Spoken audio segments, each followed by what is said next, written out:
près de Berlin, comme nous sortions de la clinique où nous avions rendu visite à eux, alors que la nuit tombait, ciel violet, violent, parcouru d'ombre et du frémissement des peupliers, et que nous marchions vers la gare de chemin de fer, un peu hébétés par la tristesse d'avoir laissé sur son lit d'hôpital dans ce long hiver où elle était recluse, un vers de Blanca Varela me revint en mémoire.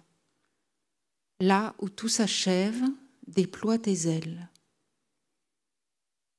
Cette intrusion soudaine de la poétesse péruvienne, au milieu de la brume et des arbres sans feuilles, parmi les centaines de lacs perdus entre les méandres bleus de la Havel et les péniches chargées de sable de la Spree, à l'ouest de cette marche de Brandebourg creusée en son centre par l'enclave berlinoise, marche où nous nous enfoncions doucement dans la nuit striée de rouge par les automobiles fuyant vers Potsdam. Cette apparition brusque de la poétesse de Lima aux longs cheveux noirs me parut à la fois chargée d'espoir et de mélancolie, de promesses d'avenir et de douleurs mêlées, tout comme l'état de un changement de rythme dans le fil du temps. Se trouvait dans l'un des rares bâtiments en fonction de ce qui avait été, à la toute fin du XIXe siècle, le plus grand sanatorium d'Europe et dont le nom, Belitz, est aujourd'hui associé au monceau d'asperges que produit la contrée. L'asperge aime apparemment les sols sablonneux du Brandebourg, tout autant que les hêtres, les tilleuls et les résineux qui peuplent la dense forêt autour de l'ancien complexe hospitalier, coupé en 4 par la route de Potsdam et la voie ferrée de Berlin, vers laquelle nous marchions en silence, les ailes protectrices de Blanca Varela au-dessus de nos têtes, grand oiseau de nuit.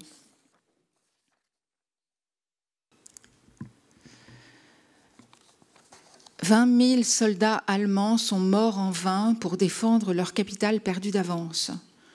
Ce nombre, qui n'est certes qu'une goutte d'eau dans les chiffres de la Seconde Guerre mondiale, m'impressionne. C'est 5 fois plus de morts, du côté allemand, et les pertes soviétiques sont identiques, que tous les tués à l'ennemi du débarquement en Normandie. Où sont ces 20 000, ces 40 000 tombes ? Dans le cimetière de Silo reposent très officiellement 649 Allemands et près du monument 149 soviétiques. En admettant que chaque cimetière des environs en contienne autant, on est loin du compte. Pas d'immense cimetière sur la lune du Brandebourg, pas d'alignement infini de croix blanches. Je pose la question à la gardienne du musée, femme d'une 50aine d'années, robe à fleurs bleutées, cheveux mi-longs, ondulants en bas de mèche teinte en blond platine, qui me répond, surprise de mes interrogations, « Cherchez-vous quelqu'un de particulier, la tombe de votre grand-père ?» Je réponds non, sans me justifier plus avant. « Il y a des morts partout, ajoute-t-elle soudain, « Überall liegen Tote » avec un geste du menton autour de nous et un mouvement du poignet en direction des collections. Et soudain, j'ai l'impression que des morts casqués et armés flottent dans la pièce, spectre tournoyant généré par la gardienne. Effectivement, elle a sans doute raison, il y a des tombeaux partout, surtout dans les musées. J'observe longuement les possessions d'un soldat allemand retrouvé récemment dans un sillon où l'on allait planter du blé. Une plaque de métal, un peigne presque sans dents, 2 clés, un flacon, 4 boutons, un tube de dentifrice Solidox, un manche de rasoir et 3 pièces trouées. 2 clés qui ouvraient une maison. Überall liegen Tote. Les morts sont partout. Surtout dans la marche, pensais-je en avançant vers la lumière lointaine de la gare de Belitz-Heilstätten. Dans la marche et les livres, comme si la frontière était un profond fossé, une fosse commune, une tranchée commune. Et les livres, une longue cicatrice suintant les morts, les artefacts de papier où les cadavres sauteraient comme des pucerons noirs, les graines de tristes semailles. La mort est une semeuse plus qu'une faucheuse. La frontière est féconde en disparition, fertile en violence. La littérature pousse dans l'ornière mortelle, sort du charnier tel un coquelicot, un pavot du pauvre, qui donnerait cette forme magnifique d'oubli, cette forme sublime d'oubli qu'est la mémoire, qu'est un livre. Quel récit fabrique la limite, la confrontation toujours plus ou moins violente avec autrui? L'Europe écrit-elle toujours l'Iliade? Sème-t-elle toujours des morts dans les sillons de l'affrontement? Überall liegen Tote. Il y a des morts partout. Et je me demande, en avançant vers la gare de Beilitz-Heilstätten, ce que nous laisserons derrière nous. Combien de boutons? Combien de dents restera-t-il à mon peigne? Quelles pièces trouées m'accompagneront-elles dans la tombe? Je me souviens qu'à peu de distance, dans une forêt tout à fait semblable, à l'orée du Spreewald, à quelques kilomètres du village de Halbe, au pied d'un hêtre aux branches repoussées, guéri de la guerre, miraculeusement réchappé des bombes, centenaire, j'avais découvert une petite plaque, seul signe de l'emplacement d'une tombe collective où gisaient 177 inconnus, soldats et civils. Civils, c'est-à-dire réfugiés de l'Est qui accompagnaient la 9e armée de Busse dans sa fuite éperdue vers Beilitz.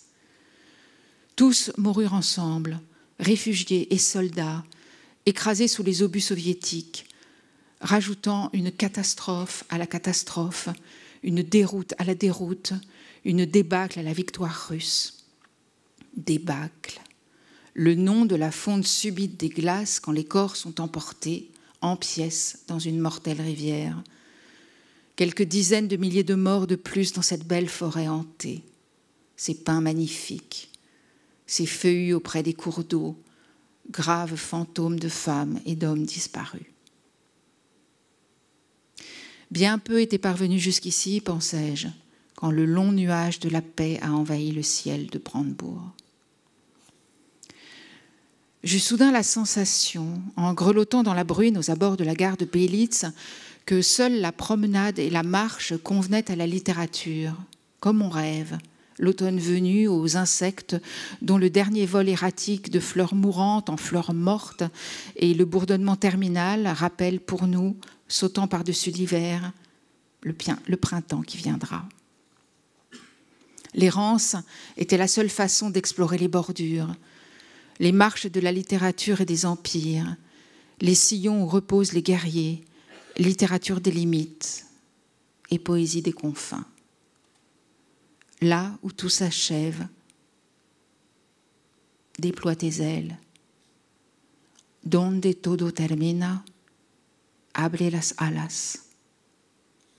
C'est peut-être parce que eux avaient de tant de façons consacré sa vie au livre que j'eus la sensation, au moment où le train régional express rouge et blanc approchait du quai, que toute la littérature était elle aussi une affaire d'acharnement, de persévérance, de marge et de combat perdu, à l'image de cette marche de Brandebourg, pour nous maintenant si triste, dans la nuit rendue encore plus opaque que les phares de la locomotive.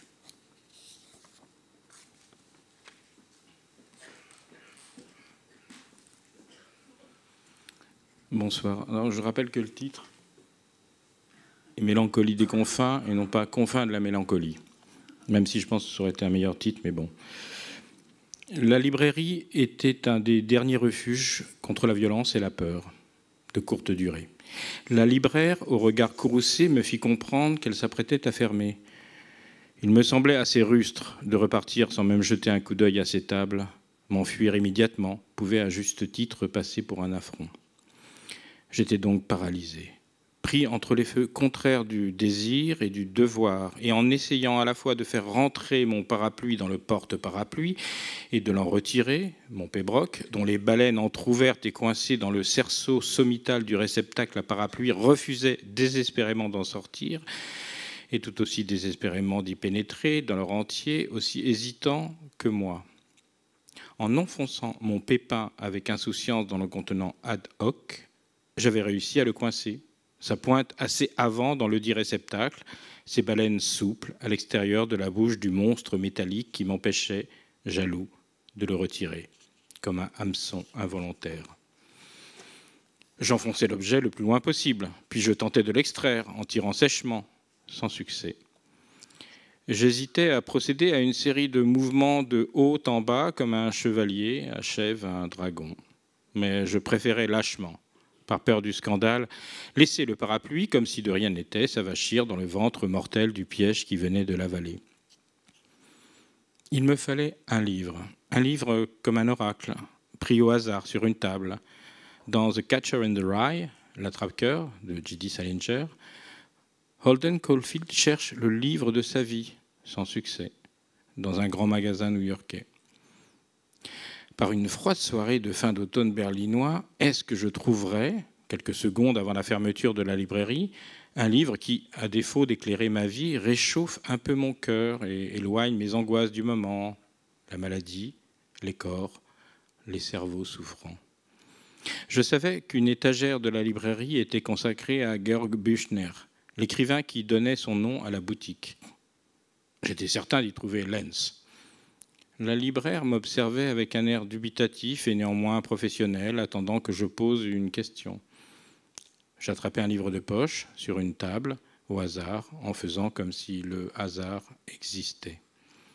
C'était un ouvrage publié à l'enseigne des Poissons entrecroisés, dessin qui m'a toujours attiré, marque des éditions Fischer Verlag. Il s'agissait de l'essai de Rüdiger Safranski, consacré à Goethe et Schiller et sous-titré « Histoire d'une amitié ». Je pris aussi une édition de Lenz, de couleur jaune, une édition scolaire, commentée et annotée.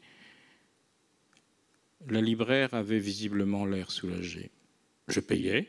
Elle me demanda si je souhaitais un sac en papier. Je refusai et fourrai les 2 livres dans la poche intérieure de mon imperméable. J'appréhendais le moment où il me faudrait ressortir mon pébroc du porte-parapluie. Mais par chance, la libraire m'avait devancé, trop heureuse, sans doute, de pouvoir fermer sa porte derrière moi. Elle extirpa sans aucune difficulté l'artefact récalcitrant d'où il était coincé et me le tendit en me remerciant. Elle me confia ensuite à la nuit et au vent. Et à peine avais-je fait 2 pas sur le trottoir que j'entendais le moteur électrique descendre la persienne. Je me demandais tout à coup comment les libraires nommaient leurs clients inconnus. Les hôtesses et stewards appellent les passagers par le numéro de leur siège. Le 17C est moustachu et un peu lourdingue. Le 3A réclame encore un whisky. Qu'est-ce que cela donnerait dans le langage de la librairie ? Tiens, revoilà Trash Tex ou le fou d'autofiction. Voir. L'Arnaudy est repassé ce matin, sa commande n'est pas arrivée, semble-t-il. Oh, quelle croix, ce Larnaudy. Toujours à commander des trucs improbables. La prochaine fois, dis-lui que c'est indisponible chez l'éditeur. J'ai trop d'imagination, sans doute. Comment est-ce qu'on m'appellerait ? Moi. À Berlin, Herr Sturm, le frère de Herr Drang. À Paris, Monsieur Stalingrad, qui n'achète que des livres de guerre. À Niort, Monsieur Gras, qui collectionne les livres de cuisine.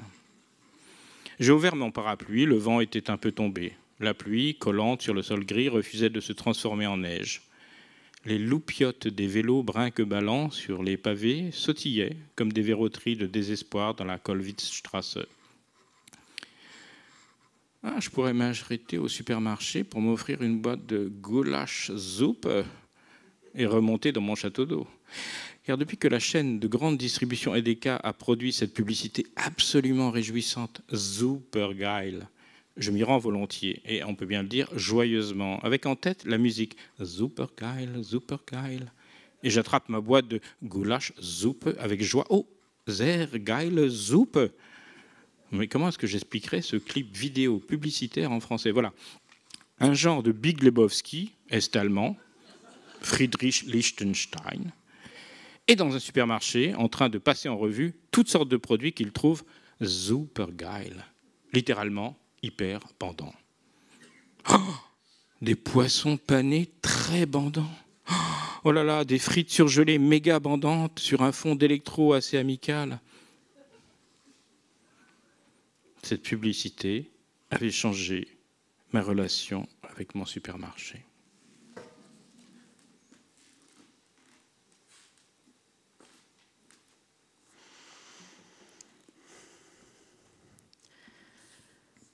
Je me rappelle que mon ami Anselme m'expliquait cette histoire il y a peu. Des adolescents issus de familles de migrants tombent en catalepsie quand on signifie à leurs parents que leur demande d'asile a été rejetée et qu'ils doivent quitter la Suède. Ils tombent endormis profondément, racontait Anselme. Ils refusent le monde. Ils s'endorment sans qu'on puisse les réveiller, racontait Anselme. Ils ne mangent plus, ne boivent plus, se pissent dessus. Ils dorment si profondément, racontait Anselme, qu'il faut les nourrir et les hydrater par sonde. Ils sont hospitalisés pendant des mois. Anselme hochait la tête avec un air de peine. Nous étions assis à une table d'un Biergarten de Kreuzberg, non loin de l'Asprey et des briques rouges de l'Oberbumbrücke, dans la joie fragile du printemps berlinois. Ces adolescents de Suède sont un mystère, poursuivait Anselme. Certaines familles de migrants menacées d'expulsion ont essayé de convaincre leurs enfants d'imiter ce syndrome pour obtenir la clémence des autorités. Sans succès. Le syndrome de résignation est impossible à simuler.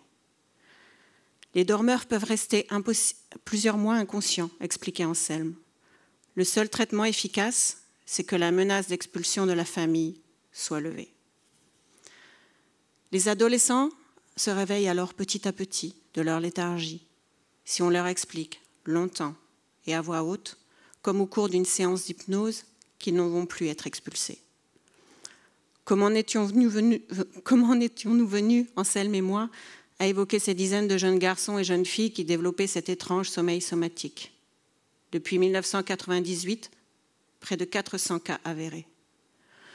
Je songeais aux 7 boules de cristal et aux éclats de verre sur le sol qui révèlent à Tintin et au capitaine Haddock qu'un des 7 savants sacrilèges, profanateurs du tombeau de Raskar Kapak, a été frappé de léthargie. Le dessin d'Hergé me renvoyait à ma propre enfance. Il représentait, malgré tous les dangers auxquels Tintin et le capitaine Haddock échappent, une forme de sécurité.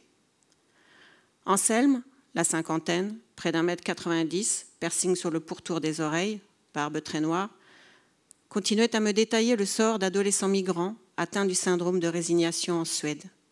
De quelle façon ces enfants faisaient office d'interprètes pour leurs parents, car eux pratiquaient le suédois à l'école.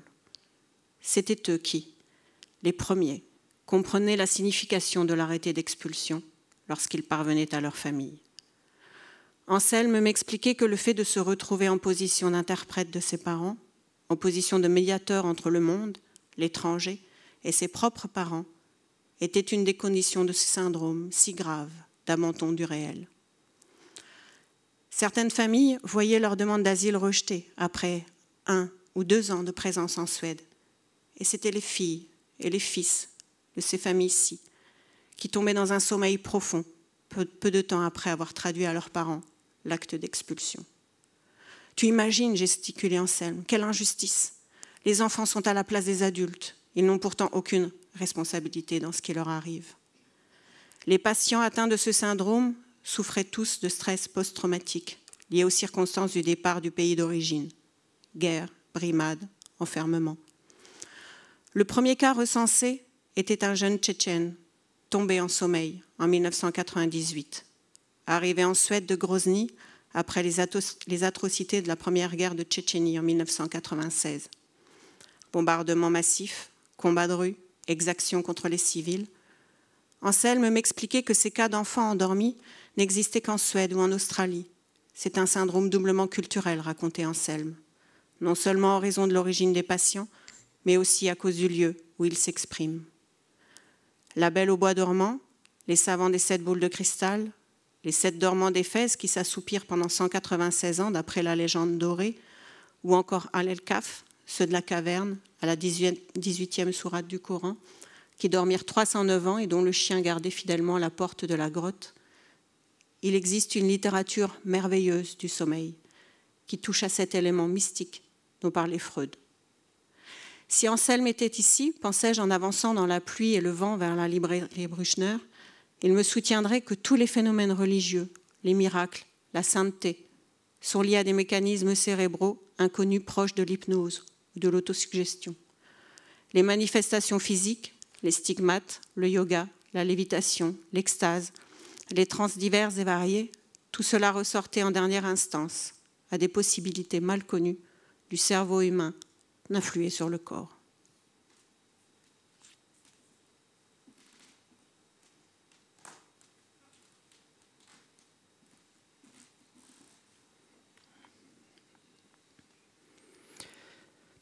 Das Hotel était un des bars les plus agréables du quartier. Agréable pour nous, parce que ses serveurs étaient tous espagnols, barcelonais, valencians, madrilènes, que le patron était un comédien allemand d'origine hongroise, Karsten, et que le directeur artistique, entre guillemets, si l'on voulait donner un nom pompeux aux nombreuses tâches dont il s'acquittait, commissaire d'exposition, disc-jockey, tourneur de fanfare de jazz, était un peintre cubain à la mèche sombre, aux lunettes épaisses et au sourire amical répondant au nom de Juan Miguel Pozzo, mais que nous appelions Pozzo ou Seigneur Pozzo, Monsieur Puy, ce qu'il était pour nous un puits de mine pour nous enfoncer dans la nuit berlinoise.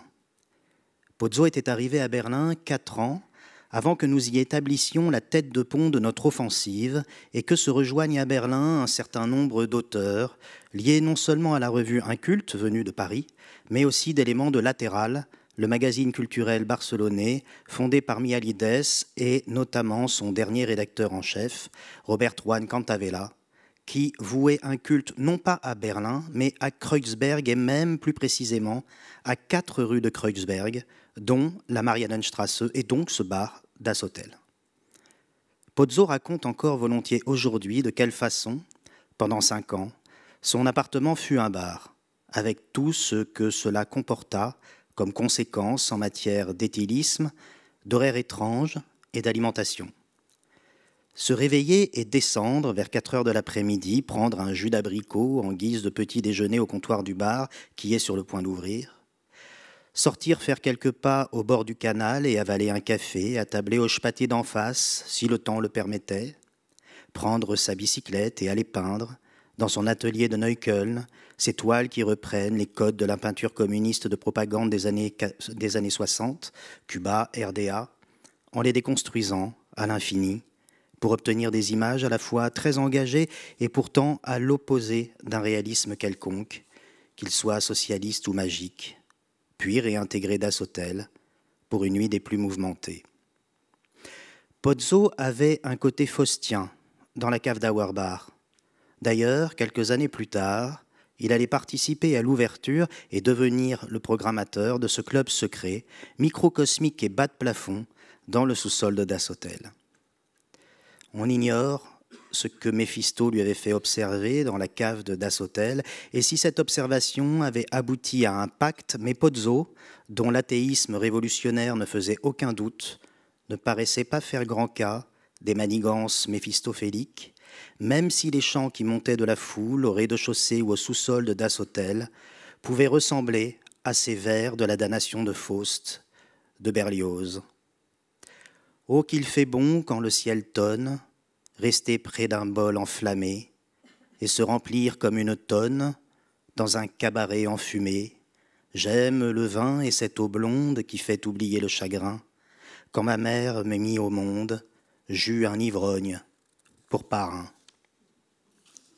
Pour nous, c'est-à-dire avant tout pour Robert et moi, Das Hotel était une forme primitive de paradis, certes un peu bondé les fins de semaine, mais qui ne se réjouirait pas de voir de temps en temps du monde au paradis.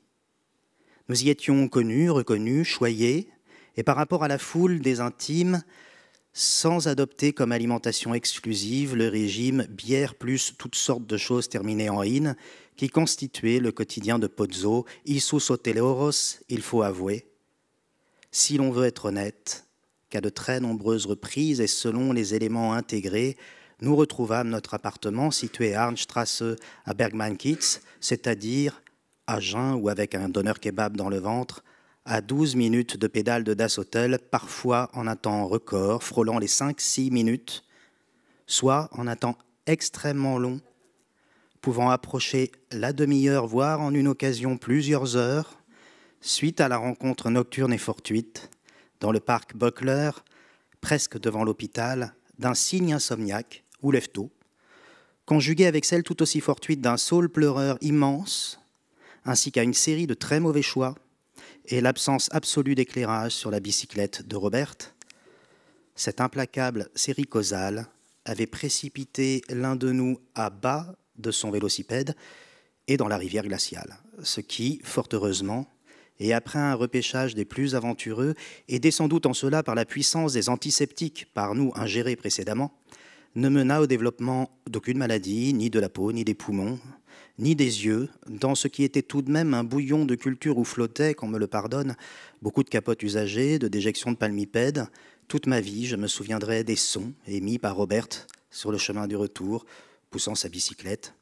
Incapables que nous étions de nous remettre en selle après l'accident, rire mêlé de grincements de vélo, de bruits aqueux de chaussures et de pantalons trempés, hic, floc, floc, hic, floc, floc, hic, floc, floc. Lorsque nous repassâmes le lendemain par le parc susdit, nous pûmes constater qu'il n'y avait effectivement pas de parapet entre l'herbe et l'eau, mais une pente assez douce, savamment calculée, pouvait-on croire, pour permettre à la fois le bien-être des volatiles et la submersion des ivrognes.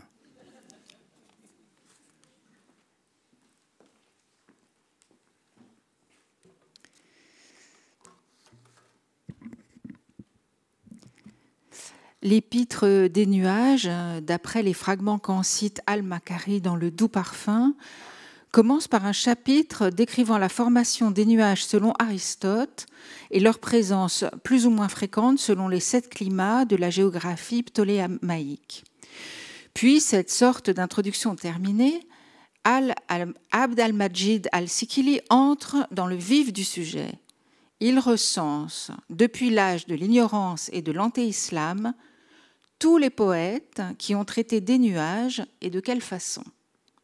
Du déchirement des nuages dans l'orage, de la brume qui recouvre la mer et perd les navires, des fins nuages qui empêchent le chasseur d'être ébloui lorsqu'il tend son arc, des nuages noirs qui inquiètent les voyageurs au printemps, des nuages rapides qui voilent la lune pour que l'amant puisse approcher l'objet de son désir sans être vu, des nuages sauveurs que Dieu envoie aux chameliers qui meurent de soif dans les déserts de la Mecque, des nuages magiques dont les vapeurs jaunes, écrit Al-Sikili, tuent les francs lors des batailles, des nuages maléfiques, des nuages dont la forme prend celle d'un djinn, des nuages produits par les ghouls, des nuages dans lesquels dorment les anges, des nuages qui apportent les pestes, des nuages qui soignent les pestes, des nuages blancs, des nuages rouges, des nuages noirs, des nuages qui, dans le climat du Nord, sont sur le sol où ils roulent comme des chariots, des nuages que l'on peut manger, comme de la charpie humide, des nuages brûlants de fièvre, des nuages qui n'en sont pas, des nuages de gouttelettes de l'océan furieux. Goethe aussi a consacré un traité à la forme des nuages allemands, de ceux qui vous glacent en une seconde. Comme au cours de mon dernier printemps berlinois, au moment de l'accident de E, juste avant de quitter l'Allemagne, alors que j'ignorais encore que je reviendrais quelques semaines plus tard rendre visite à E, à Belitz. Des nuages de giboulées. Goethe s'intéresse aux nuages, non pas comme Al-Sikili, en géographe, poète, historien de la littérature, si l'on veut, mais en naturaliste. Après Luke Howard, qui écrit la première description systématique des nuages en 1803, On the Modifications of Clouds, Goethe se penche sur la question. Mettre des mots sur les choses, le grand devisement du monde, c'est une activité de poète autant que de savant. Ce que Foucault appelle la nomination du visible. Ce devisement est en cours et en latin, depuis quelques centaines d'années déjà. Lorsque Howard s'intéresse aux nuages, Linné a déjà publié depuis longtemps son système de la nature. Luke Howard choisit le latin plutôt que le grec, comme Linné. Cirrus, boucle de cheveux, cumulus, amoncellement, et stratus, couverture, tapis, forme de base, nimbus, nuage d'orage, déjà chez les Latins. Lamarck publie lui aussi une nomenclature consacrée aux météores dans le Nouveau dictionnaire d'histoire naturelle en 1818. Goethe poursuit ce travail et correspond avec Howard. Les peintres commencent à couvrir leurs toiles de nuages nomenclaturés liés à la déchirure de l'âme et non plus des nuages mythologiques qui cachaient modestement les anges. Le ciel se couvre de soupirs, toutes les poitrines déchirées fuient vers les nuées. Goethe est notre Jupiter, il organise les cieux. Partir signifie souvent de nos jours se glisser entre les nuages. J'évoquais Abd al-Majid al-Sikili, il envisage dans son épître aux nuages une forme étrange de mémoire des nuages. Je cite au paragraphe des nuages qui ne donnent pas de pluie. Dans les contrées où il ne pleut jamais, ou presque, le nuage est un accident. Il rappelle au poète des faits de l'imagination. On ne peut espérer la pluie. Néanmoins, le nuage concentre pour celui qui l'observe une partie de la beauté liée à cet espoir. Le poète utilise les nuages comme une réserve de splendeur qui ne viendront jamais en dehors des mots. Et à propos de la rêverie des nuages, Bachelard écrit dans L'air et les songes: au début du rêve, les nuages, à la fin, les poissons et les oiseaux sont des inducteurs de mouvement. Les nuages sur la table finiront par voler et nager avec les oiseaux et les poissons, après avoir mis doucement les objets inertes en mouvement. La première tâche du poète est de désancrer en nous une matière qui veut rêver. Une matière qui veut s'arracher à l'immobilité de la mort. Dans quelques heures, j'aurai quitté Berlin. Parfois, on a l'impression que les pleurs nous rattrapent, que nous pleurons sans savoir pourquoi, des larmes que nous aurions dû verser bien plus tôt. Je pleure aujourd'hui ce que j'aurais dû pleurer alors.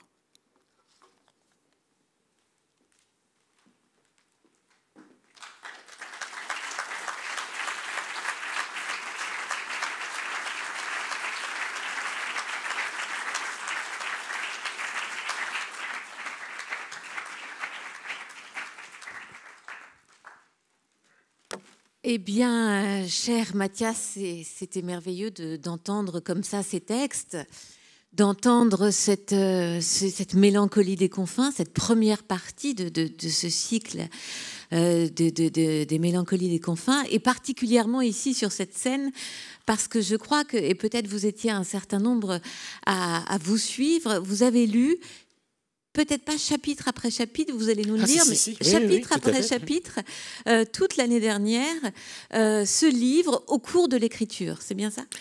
C'est exactement ça. Bonsoir. Et puis, merci à ces camarades, amis, d'avoir lu ces textes aussi magnifiquement. Alors, ils sont là aussi, vous l'aurez compris, parce qu'ils sont des personnages du texte. Puisque c'est aussi un récit d'une histoire d'amitié. Et donc voilà, beaucoup de mes amis s'y trouvent, et puis parmi les plus chers sont là ce soir. Et donc oui, j'ai lu ces textes déjà ici à la Maison de la Poésie, que je remercie, puisque ça m'a donné l'occasion de... c'est quelque chose à la fois d'assez unique d'avoir cette possibilité-là, et d'entendre pour soi un texte qui n'est pas terminé, et de le donner à entendre aussi, ce qui permet de lui donner une matière justement assez spéciale. Et puis dans la version de la Maison de la Poésie, il y avait des images qui évidemment n'apparaissent plus dans le livre. Vous en aurez un aperçu tout à l'heure, puisque vous entendrez la suite du cycle. Et moi, je dirai ça tout à l'heure. Donc, nous sommes à Berlin. Et vous l'avez dit, c'est une histoire d'amitié, puisque le point d'origine de votre rêverie, si je puis dire, c'est votre ami qui est paralysée, on l'a bien compris, de corps et d'esprit, à l'hôpital, en train de se débattre entre la vie et la mort. Elle est en proie à cette déchirure de l'âme qu'évoquait Marianne Denicourt il y a quelques instants. Donc le point de départ, c'est l'amitié. Et ensuite apparaîtront les personnages que l'on a vus sur scène, entre autres, hein, parce que vos amitiés sont aussi des amitiés d'écrivains, vos amitiés sont imaginaires et réelles. Mais il y a en effet les écrivains Claro ou Mathieu Larnedy qui apparaissent et qui apportent un peu de joie dans cette rêverie qui n'est pas que mélancolique. Donc oui, cette amitié, expliquez-nous. Donc c'est l'origine, c'était aussi comme ça. Oui, vraiment, ça c'est, enfin, ce qu'on lit. Alors pour moi, l'écriture du texte proprement dite commence il y a longtemps déjà, justement. Après un de ses nombreux retours à Berlin pour rendre visite à eux, comme je l'appelle dans le texte. Et j'ai vraiment été, bon, parce que c'était une amie très proche qui a été victime de cet accident cérébral, mais c'était aussi quelqu'un qui avait une relation très forte avec le livre. Et bon, je l'explique dans le texte, c'est pas un mystère, c'est elle qui a lu pour la première fois, qui a été la première lectrice professionnelle d'un de mes textes, mon premier roman, La perfection du tir, par exemple. Donc, avant d'être une histoire d'amitié, c'était aussi une histoire de littérature et une histoire professionnelle pour elle. Et donc, cet accident nous a tous touchés très profondément. Et à ce moment-là, je n'ai pas tout de suite évidemment raconté cette première visite, mais quelques temps plus tard. Et ça a été pour moi l'occasion d'une rencontre entre un lieu que j'avais déjà vu par ailleurs, avec Mathieu d'ailleurs, le site de ce sanatorium, et puis la présence d'Elisabeth, je veux dire son nom, dans cet endroit quelques mois plus tard. Et cette coïncidence, hein, comme on en connaît tous en Allemagne, cette présence très forte alors maintenant, Berlin a encore changé, les endroits changent de plus en plus, mais cette présence de la ruine, tout simplement, et de l'histoire, de cette grande et tragique histoire de l'Europe, dont Berlin est un des centres, tout ça s'est mêlé pour moi. Et comme ça s'est mêlé dans le texte. C'est-à-dire que c'est à la fois une histoire très personnelle, tout ce qu'il y a dans le livre est vrai, plus ou moins.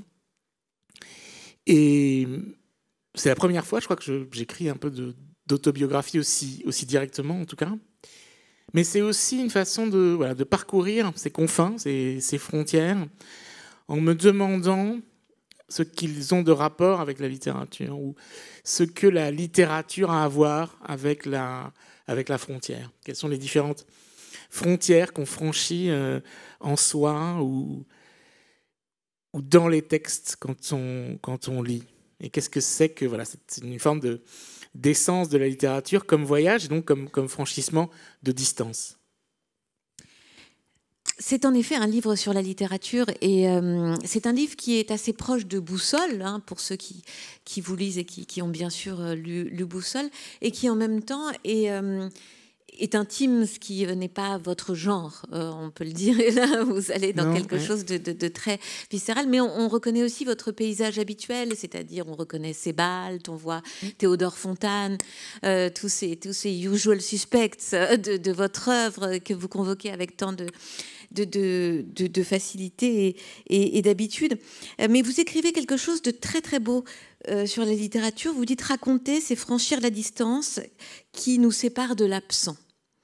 C'est aussi ça, cette part de la littérature-là que vous avez voulu faire vivre dans ce livre-là ? Oui, il y a quelque chose de fantomatique dans le texte qui m'a toujours intrigué, et fasciné et interrogé, que ce soit comme lecteur ou comme auteur. On se demande qu'est-ce que c'est que ce pouvoir de présence qu'a la littérature, et d'autant plus quand on lit des textes d'auteurs du passé dans le lieu dans lesquels ils ont été écrits, ou en tout cas quand ils ont un rapport très fort avec avec un endroit, comme c'est le cas par exemple de Fontane ou de Sebald, hein, quand on pense aux Anneaux de Saturne, qui sont pour moi toujours une question en cours. Hein. Qu'est-ce que c'est que ce texte? Qu'est-ce qu'il produit? Ce moment où voilà, Sebald, dans ses journées du chien, décide de faire ce voyage à pied, justement parce qu'il dit que le vide grandissait en lui, qu'il fallait qu'il parte. Un peu comme le font les personnages de Robert Walser aussi, qui est quelqu'un que j'aime beaucoup, qui sont tous des promeneurs, si c'est pas forcément lui-même, c'est toujours des gens qui prennent un sac et qui descendent leur escalier 4 à 4 pour aller voir à quoi ressemble le monde, quoi. Et qu'est-ce qu'on va pouvoir rencontrer. Donc il y a ça dans la littérature, cette possibilité à la fois du voyage, de la rencontre immobile, et puis de s'en faire le récit. C'est-à-dire qu'elle est complètement double. Hein. Elle est à la fois ce qui va nous amener à voyager et en même temps le récit de ce voyage. Donc le cycle ou l'organisation qui est autour de la mélancolie des confins, c'est explorer ça, ces possibilités qu'on a de franchir, bien sûr, quelque chose par les livres, mais aussi en écrivant les livres. Et vous commencez par Berlin. Alors, ce qui est intéressant, c'est que c'est un retour pour vous, un retour contraint, un retour mélancolique, puisque c'est pour voir votre ami malade. Mais vous avez voulu, comme ça, commencer par Berlin, ville mélancolique, a priori, s'il en est. Et on voit bien comme, au cours du livre, vous luttez aussi contre cette mélancolie. Oui, alors qu'est-ce que c'est? La mélancolie, c'est justement un peu le sentiment du temps, pour reprendre un titre d'Ungaretti. C'est ce deuil qui ne passe pas. Le mélancolique, c'est celui qui a cette sensation tout le temps non seulement de l'imminence, mais de la présence de la mort. Un peu comme si on regardait toujours en arrière, en avançant vers l'avant. Et c'est vrai que Berlin a un peu quelque chose de mélancolique. Bon, d'abord parce que on prête, je parle un peu des nuages, là vous avez entendu, et de ce que Aristote appelait les météores, c'est-à-dire les événements climatiques, on dirait aujourd'hui. Et oui, le temps de Berlin vous pousse un peu à ça, quoi. Là, j'y réside en ce moment. Et c'est vrai que ça y est, là, on a changé d'heure. Il fait nuit à 4h30. Il y a beaucoup d'arbres, donc beaucoup de feuilles mortes, des tapis de feuilles mortes, des lacs qui reflètent les couleurs de l'automne. Un vent, parce qu'on est vraiment dans la plaine, donc on n'est jamais protégé par ces rafales de vent qui justement soulèvent les feuilles mortes. Donc la ville en elle-même, en plus d'être parcourue vraiment très violemment par l'histoire, on ne va pas rappeler ici tout ce qu'a été Berlin et qui est encore aujourd'hui.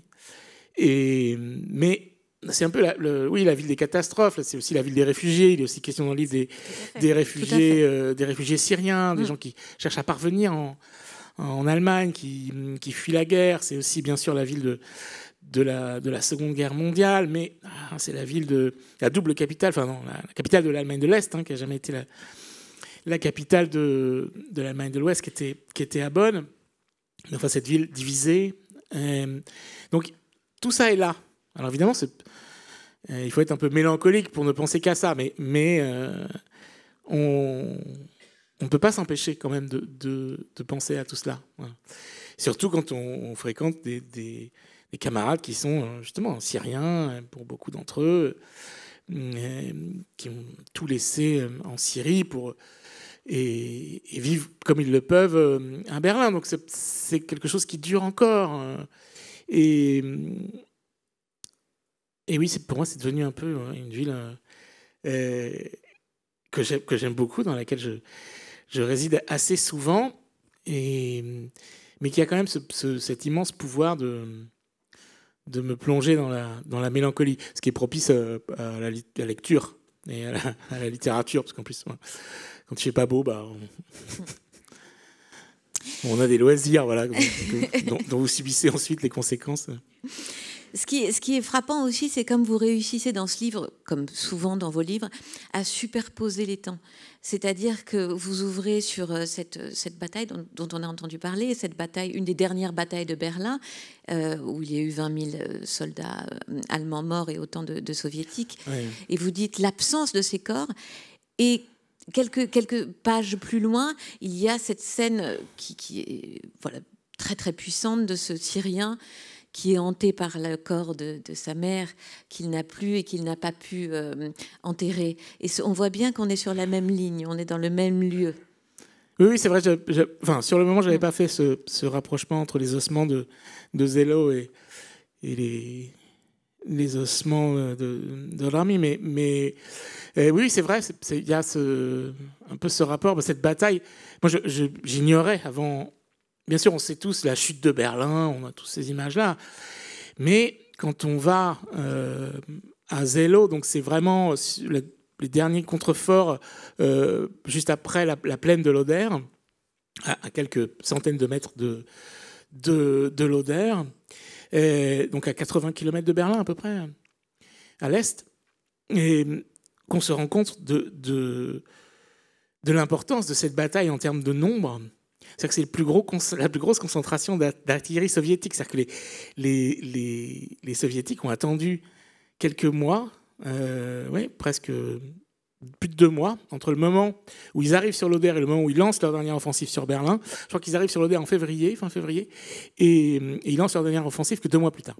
Et là, ils concentrent tout ce qu'ils peuvent avoir comme force aérienne, terrestre.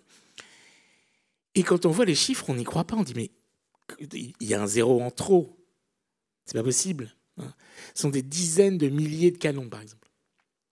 On se dit, mais attendez, il faut quand même mettre un canon tous les mètres. On peut pas... Enfin, il faut de la place, quoi. Ça prend... Et donc, ce sont des kilomètres de canons. C'est le plus gros bombardement de la Seconde Guerre mondiale. Et le début de cette bataille de Zelo, quand Staline dit, voilà, on y va à l'heure de Moscou. Parce que tout commence à l'heure de Moscou, même quand il fait nuit noire, à 4h du matin. Il est 6h à Moscou. Et on commence la bataille.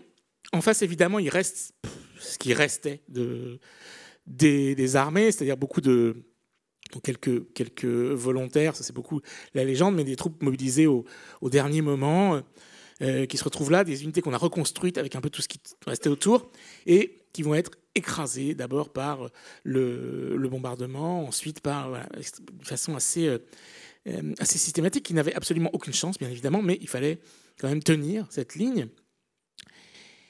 Et tous ces gens ont disparu.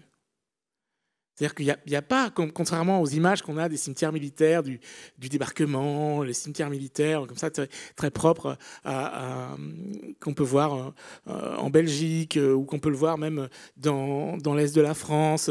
Là, il n'y a rien. Il n'y a pas de nom, il n'y a rien. Il y a de temps en temps quelques plaques, comme celle dont on a entendu parler tout à l'heure, qui dit, bon, ici, il y a plus ou moins 150 personnes. Ici, là, il y a ça, mais on ne sait pas. On retrouve encore des restes de soldats dans les sillons et les fossés. Et donc ça, c'est quand même pas extrêmement touchant de se dire... Voilà, non seulement, évidemment, on meurt toujours en vain, je pense, mais eux sont morts doublement en vain. D'abord parce que finalement, leur combat ne servait... proprement dit à rien. Ils étaient là justement parce qu'ils avaient l'ordre de tenir, c'est tout, et ils n'ont pas, voilà, ils ont tenu ce qu'on leur a dit de faire. Ils en sont morts et puis ils en ont été immédiatement oubliés. Ça, même si évidemment, idéologiquement, bien évidemment, ils étaient du mauvais côté, mais néanmoins, et ça reste quand même une espèce de matière humaine qui est là et qui a envie qu'on raconte aussi ces histoires-là. Donc les Allemands l'ont beaucoup fait, et puis moi je fais un peu dans ces confins-là. Mais c'est vrai que le Berlin que vous décrivez est une ville peuplée d'ombre. D'ailleurs, il y a toujours ce mythe de Peter Schlemihl auquel vous revenez toujours, de l'homme qui a perdu son ombre. Et pour vous, ça semble vraiment être, non seulement pour Berlin, mais j'ai l'impression pour vous aussi, dans ce livre-là, une sorte de figure qui vous guide. Ah mais oui, d'autant plus que j'aime beaucoup cette histoire. J'aime beaucoup Chamisso. Parce qu'il est bon, il est double. C'est un poète allemand mais d'origine française. Et puis ça a été un grand voyageur. Il a fait le tour du monde. Et puis il a écrit quand même ses textes assez magnifiques, poète, mais aussi un peu de prose, et notamment cette histoire de celui qui vend son ombre. Un jour, quand on est très nécessiteux, s'il vous reste vraiment rien, et s'il y a du soleil, on peut toujours vendre son ombre. Sauf qu'après, on le regrette. Et pourquoi ? Parce que l'ombre, j'y pense, je n'avais pas pensé avant, mais il y a ce poème de ce poète chinois qu'on appelle Lipo, je sais pas quoi, Libao, enfin, je ne sais jamais trop comment on prononce, et qui dit ceci, je prends un flacon de vin et je bois parmi les fleurs. Et je suis très content parce que j'ai 2 compagnons qui vont avec moi, la lune et mon ombre. Et je sais au moins qu'ils ne vont pas partir. Et qui seront encore là quand je vais rentrer à la maison. Donc l'ombre, c'est vraiment la dernière chose qui n'est pas vous, mais qui est en même temps indispensable à votre être. On sait qu'on ne va pas être trahi par son ombre, sauf dans l'histoire de Peter Schlemihl, qui va devoir faire beaucoup pour la récupérer. Et puis, là, il y a une très belle place à Berlin, à l'extrémité de Kreuzberg, qui s'appelle justement la place Chamisso. Et pendant quelques temps, j'ai habité pas loin, ce qui me donne quand même une espèce de familiarité, même si la place n'a absolument rien à voir avec l'écrivain du même nom. Une espèce de proximité avec l'homme qui avait vendu son ombre. Pour rester dans l'obscurité, vous dites de Berlin, c'est la capitale des livres et des bunkers. A priori... Alors, oui, ça c'est vrai aussi, hein, c'est pas moi qui l'invente. C'est un de ces petits villages de la banlieue sud-est de Berlin, qui se définit comme ça, un peu pour attirer le touriste. Oui. La ville des livres et des bunkers. Oui, Winsdorf. Oui, voilà, Winsdorf. Et donc, j'ai été très surpris par ça, en me disant, mais qu'est-ce que c'est que ça ? Et en fait, c'est un antiquariat, on dit en allemand, un vendeur de marchand de livres anciens, de livres d'occasion, assez gigantesque, où il y a des tonnes de livres en tas, qui est dans ce village qui a été vraiment très important pour l'histoire militaire allemande, et dans lequel il y a ces fameux bunkers pointus, Spitzbunker, qui sont des bunkers à l'air libre. Donc c'est très étrange. Pour imaginer ça, il faut se représenter un crayon de papier en béton de 6 ou 8 mètres de large, de diamètre, quoi, planté au milieu de la forêt. Ça, la mine d'un crayon de papier, qui était fait, donc, c'était dans les endroits où c'était compliqué de creuser, où on n'avait pas le temps, on construisait en béton, et donc les bombes sont censées, puisque ça n'a pas de sommet, évidemment, puisque c'est une pointe, donc les bombes sont censées tomber autour. Moi, j'aimerais pas être dans le bunker quand les bombes tombent. Mais apparemment, ça fonctionnait bien. Ils en ont construit beaucoup. Il y a toute cette tradition. Alors, j'ai lu un livre extrêmement savant là-dessus. Parce que pour nous, l'idée de l'abri anti-aérien, c'est quelque chose de souterrain. Enfin, pour moi, en tout cas, ignorant que j'étais. Mais, en fait, il y a beaucoup d'abris en hauteur. Des tours, par exemple. Extraordinairement blindés, des bunkers. Et donc, dans cette ville, la fameuse ville des livres et des bunkers, alors il n'y avait pas beaucoup de touristes, hein, je vous rassure. C'était pas vraiment un grand succès commercial, mais on avait la possibilité d'avoir les deux. À la fois d'aller s'acheter des livres d'occasion, beaucoup de livres de l'Allemagne de l'Est, parce que toutes les éditions est-allemandes étaient là, et de visiter des bunkers. Alors, quand vous allez... Alors, à la fin du livre, hein, je ne révèle rien, mais vous quittez Berlin. Tout à fait. Et vous quittez Berlin pour aller à Lisbonne, mais votre prochain livre n'aura pas lieu à Lisbonne. Alors, vous avez révélé donc la fin du livre. Ah, pardon. Non. c'est pas bien grave, parce qu'effectivement, il n'y a pas vraiment de suspense. Mais effectivement, quand vous vous dites, le prochain volume, ce sera immédiatement Lisbonne. Mais non, j'ai fait un un détour par les Balkans, parce que je n'étais pas encore prêt à écrire le volume qui s'appelle Sud, qui sera consacré à la péninsule ibérique, dont Lisbonne est le point de départ. Et donc on peut lire le point de départ de ce volume de Sud à la fin du volume Nord, mais on passe à l'Est, en réalité, d'abord. Voilà. Et alors, comment vous définissez votre voyage, votre dérive, votre... Ma dérive, il y a un peu de ça, il y a un peu le côté dérivant dans ces récits. Non, en fait, c'est une forme... C'est interroger des questions, des façons de voir la frontière qui m'intéressent. Dans le volume du Sud, ce sera par exemple la frontière de l'Andalousie musulmane. Comment est-ce que la reconquête repousse, bon, évidemment, ce que ça signifie aujourd'hui en matière de paysage, de nomastique, de beaucoup de choses en Espagne, hein, mais comment est-ce que la reconquête, hein, voilà, repousse l'islam vers le Sud, et puis comment la chute définitive de Grenade, et puis cette deuxième chute, hein, qui est 200 ans plus tard, l'expulsion, comment on dit, l'expulsion des Morisques, entre guillemets, au XVIIe siècle, transforme complètement le visage de cette partie de l'Europe. Voilà, c'est cette frontière-là qui m'intéresse. Comment est-ce qu'elle a été revisitée depuis beaucoup, notamment par la littérature. Donc ça, c'est pour le volume. Et tous les volumes, je me suis rendu compte qu'ils commençaient tous par une bataille. Alors là, c'est cette bataille de Zélon.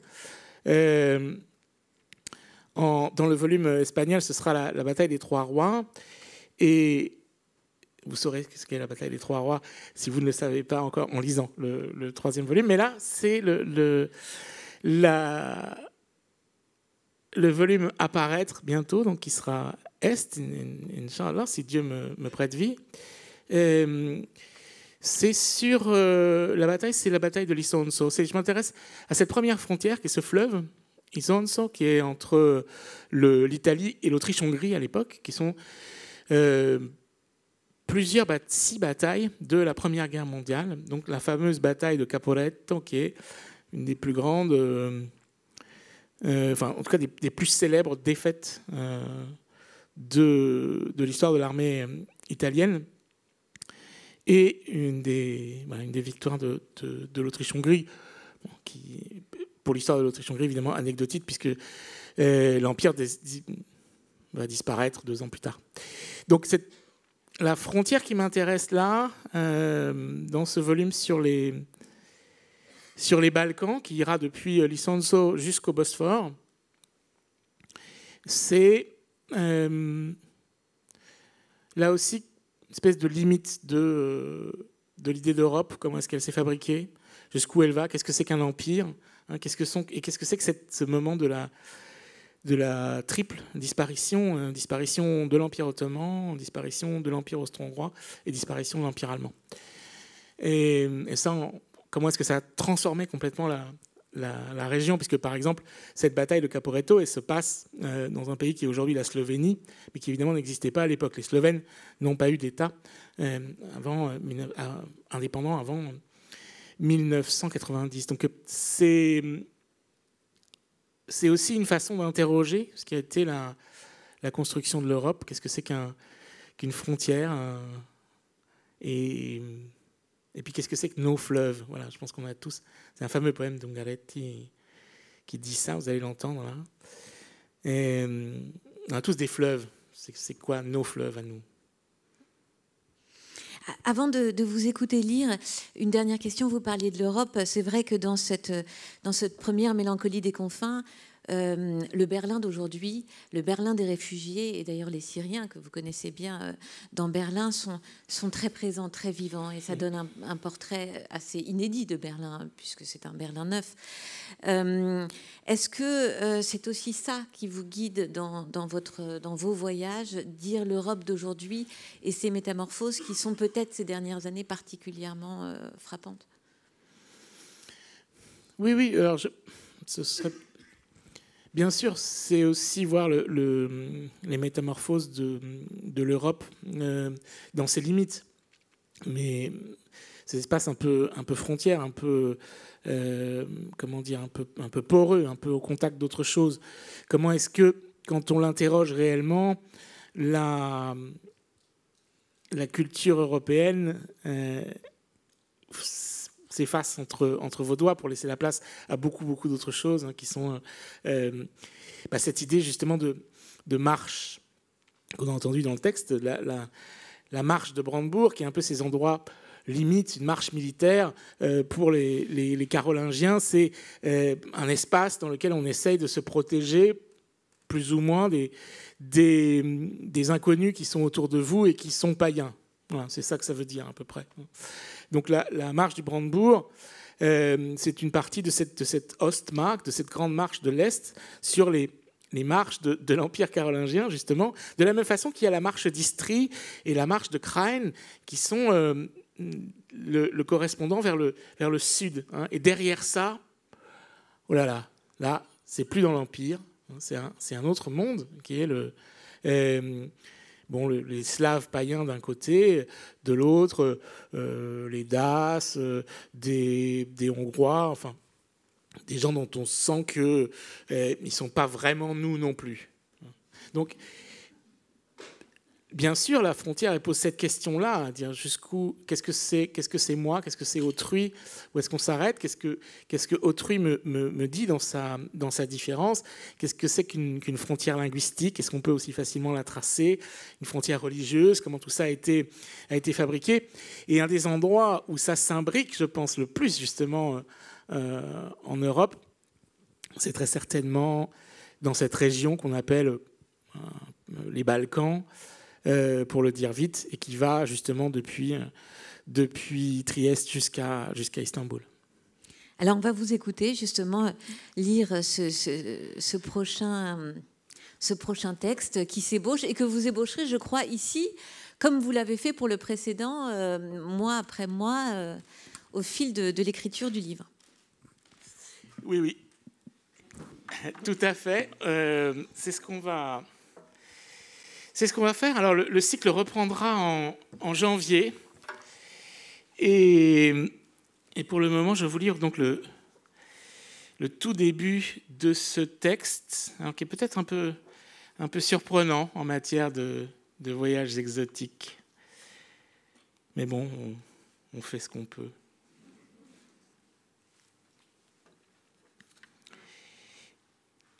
Un 21 juillet, alors que Saturne brillait dans le quart sud-est du ciel d'été, pour noyer définitivement le souvenir d'un amour de jeunesse qui avait déchiré ma poitrine d'un deuil soudain, je résolus de descendre depuis sa source située près du village de La Motte-Saint-Héret, dans l'ouest vineux de la France, le fleuve appelé Sèvre-Niortaise, jusqu'à son embouchure au port de moi inconnu et semblait-il conchilicole de Charon. Descendre une rivière affligée de commun, une rivière dont le cours banal, 158 km selon l'encyclopédie, rampe en vain à la recherche de la beauté et traverse de sombres marais avant de s'abandonner à l'Atlantique et à une baie que sa mélancolie froide, présalée, vasière, lande exclusivement peuplée des immobiles échasses des carlets, reflètera, pensais-je, l'état qui sera le mien quand j'y parviendrai. Descendre une rivière sans majesté ni prestige aucun. Descendre une rivière dont j'imaginais déjà parfaitement la lente monotonie estivale. Descendre une rivière comme une banale métaphore des larmes qui me prenaient par surprise dans cet été pluvieux d'abord, puis étouffant lorsqu'il passa des pleurs à la canicule, alors que je montais dans mon canoë de résine rouge à l'ancienne, avec pour seule compagnie une pagaie et un bidon étanche rempli de quelques affaires à La Motte-Saint-Héret. Je raconterai peut-être plus avant les circonstances mystérieuses par lesquelles cet amour de jeunesse et le tragique dont il était nimbé avaient soudain envahi mon été, comme le serpent effrayé par les vibrations transmises aux pierres entre lesquelles il se dissimule, essaye soudain de vous attaquer et projette vers vous, tête minuscule, jaunie et triangulaire, ses crochets et son venin. Vénus était encore dissimulée par le soleil. Elle n'ornait pas nos soirs de sa douceur. Je m'avançais donc vers le voyage minuscule à coups de pagaie. L'eau était peu profonde et d'un dense vert d'algues. Chaque mouvement provoquait le bruit du clapot. Chaque mouvement signifiait une solitude extrême au gré des taches de soleil sur l'eau, flaques de lumière où voltaient les cirfes, immobiles gardiens de l'éternité bruissante de la rivière. Le canoë glissait de l'ombre à la lumière. Le courant était imperceptible et pourtant, à chaque seuil de pierre qui alimentait autrefois le bief d'un moulin, on voyait l'eau bondir, soudain cristalline, au-dessus des moellons couverts de mousse, et le canoë se précipitait dans ses flots au tumulte ridicule, une cascade de 30 cm de haut, qu'il franchissait en glissant dans un hoquet vainqueur. Sur les berges se tenaient ces longues maisons de pierre dont la cave voûtée enjambait un ruisseau noir, accroupi comme sur un secret. La Sèvre avançait, toujours à l'ombre des arbres, toujours relativement étroite et solitaire, moussue et peu profonde. Le fleuve modeste faisait des coudes, comme pour desservir les fermes de ses berges. J'avais l'impression de traverser les cours, les maisons. Parfois un chien aboyait tout ce qu'il pouvait en me suivant sur les quelques dizaines de mètres de son domaine, avant de me regarder m'éloigner en grondant. Aucun ne s'est jeté à l'eau pour m'aborder. Je n'ai pas eu à utiliser ma pagaie autrement que pour ramer. À part, un soir, on le verra, pour me confectionner un toit improvisé. Les maïs étaient hauts. Ils me surplombaient comme des hommes de paille, verts, dont la brise faisait trembler les bras, de peur, semblait-il, à mon passage. La répétition infinie du même geste, bordée gauche, la main au milieu de la pagaie, à mi-chemin, plus ou moins, entre la pale et la poignée que serrait ma main droite, cette répétition très différente de la marche, la répétition infinie des heures et des heures durant du même mouvement simple et doux, pousser une embarcation vers l'avant en s'appuyant sur la résistance de l'eau, tout en laissant son esprit grimper à la cime des frênes, contempler les sorbes rouges dans les sorbiers des oiseleurs, chercher les oiseaux des yeux, les observer boire et gober d'une mouche d'un même élan, en se tenant presque aussi stationnaire à la surface de l'eau qu'une libellule, là où seuls parviennent des humains leurs hameçons. La Sèvre a environ 8 mètres de large à cet endroit. Je reste au milieu. Je traverse Nanteuil, semble-t-il, banlieue de Saint-Mexan d'après ma carte. C'est la première fois que je m'y trouve et je n'en vois rien en contrebas des berges. Des bouffées de tristesse me prennent parfois. Je les évacue en ramant soudain très vite, comme on court pour s'essouffler. Pour retrouver le printemps enfui, les parfums de Sarajevo, pour effacer l'infime douleur d'une passion si ancienne que sa brûlure d'étoiles se perd dans les astres innombrables de la nuit de juillet. Je longe des façades arrière de pavillons des années 70. Je fais des vers en pagayant. J'approche de Saint-Mexan. Je mange des maquereaux en boîte. Les gens me regardent étrangement. Je me laisse dériver. Les badauds observent un homme à la dérive manger des maquereaux en boîte sur un fleuve où nul ne navigue jamais. Un sale type me balance son clope depuis le pont sur la D24. Il tombe tout près de moi à tribord. J'entends distinctement le pshhh du mégot qui s'éteint. Je n'ai rien à lui lancer à part ma boîte de maquereaux, ce qui montre bien l'infériorité de la marine sur l'aviation. À défaut, je lui jette un regard noir. Il y a là un beau saule pleureur, immense et triste, des jardins, des maisons qui se densifient. Ungaretti, l'Italien d'Alexandrie, du Nil, l'italien de Paris et de la Seine, l'italien de partout et surtout du fleuve vert de sang et d'émeraude, l'Isonzo aux 12 batailles et aux 100 000 morts dont les noms sont des cailloux, polis, lisses, ossements blanchis par le courant au fond des gorges où s'écoule, vif pouls des assaillis, la rivière couleur de joie, couleur de guerre, couleur de gaz de combat. Giuseppe Ungaretti écrit I fiumi, les fleuves, en août 1916. L'Isonzo, en slovène Socha, fleuve des confins entre Italie et Slovénie aujourd'hui, entre Italie et Empire austro-hongrois autrefois. Entre 1916 et 1918, l'Isonzo avait été un fleuve mortel, malgré sa couleur d'espoir. Dans la partie basse du cours de l'Isonzo se trouve Gorizia, Goetz, prise aux Autrichiens le 8 août 1916. Ville frontière avec sa partie orientale en Slovénie, jusqu'en 1991 en Yougoslavie titiste, jusqu'en 1941 dans le royaume des Serbes, des Croates et des Slovènes. Gorizia l'occidental revenant, comme Trieste, joyau adriatique, au royaume d'Italie de Victor Emmanuel III, qui régna 45 ans, 9 mois et 10 jours. Voici mes fleuves, contés dans l'Isonzo. Questi sono i miei fiumi, contati nell'Isonzo.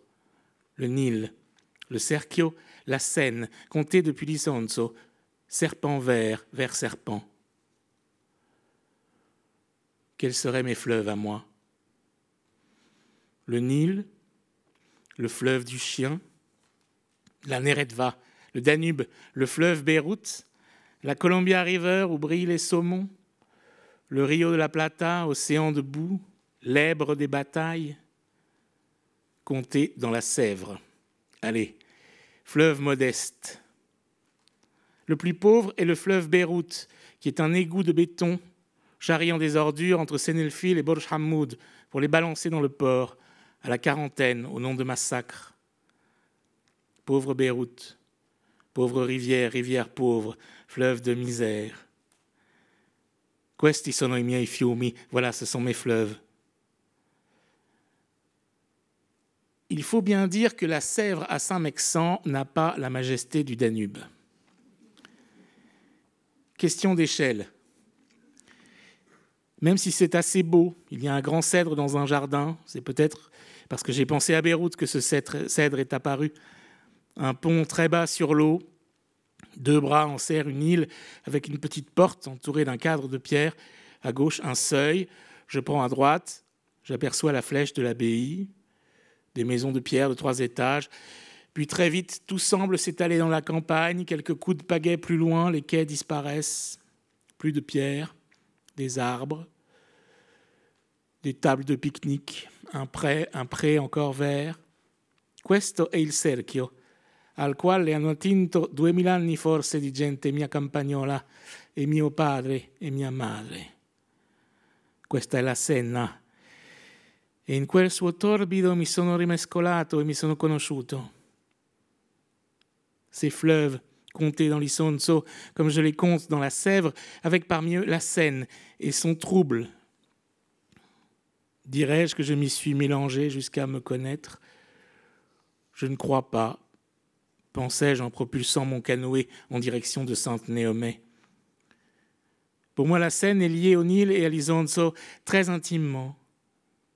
Étudiant, je vécus sur ses abords dans une chambre si minuscule que le quai d'Orléans, et plus précisément le pan coupé de l'île Saint-Louis à son angle sud-ouest, face au, ou plutôt en contrebas du pont de Tournelle, et encore plus précisément le banc qui s'y trouvait, un de ces bancs parisiens, réversible et vert, à l'armature en fonte, était mon salon de jardin, et les pavés du quai, mon jardin. Ma mansarde en Lille était si exiguë, 9 mètres carrés. On pouvait par chance se tenir debout dans au moins 6 d'entre eux. Heureusement, cette année-là fut très ensoleillée. J'ignore pour quelle raison, mais la concurrence des touristes quant à l'occupation du banc en question était quasi nulle.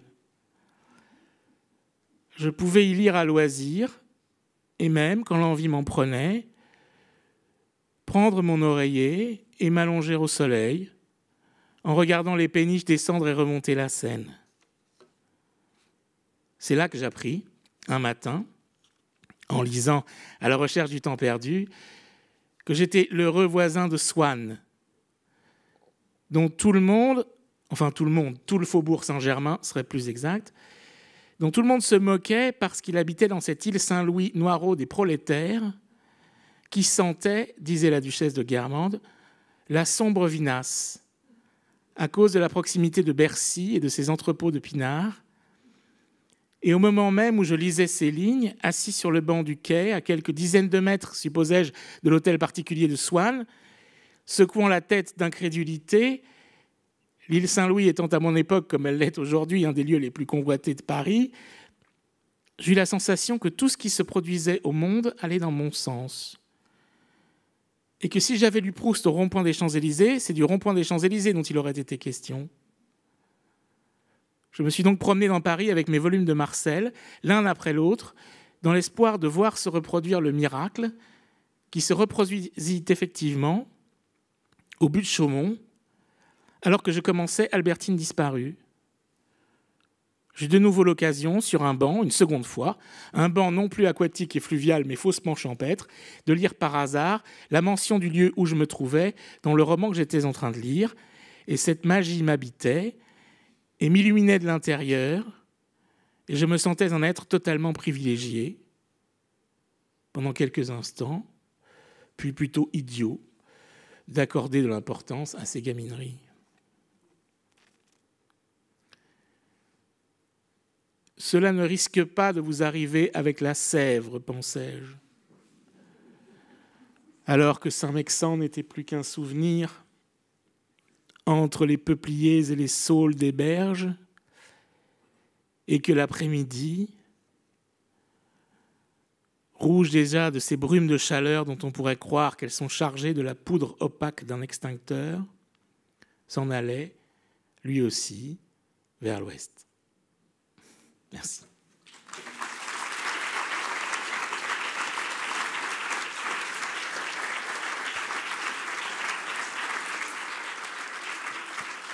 Et nous allons rappeler les lecteurs, bien sûr, pour peut-être qu'ils viennent saluer avec vous, les lecteurs Emmanuel Gaulier, oui, Marianne Denicourt, Claro, Mathieu Larnaudy. Est-ce que vous voulez venir une dernière fois Non, ils sont déjà partis. Ils sont déjà partis. Ouais. Les voilà. Ah bon, bah écoutez, ils ont magnifiquement porté ce texte.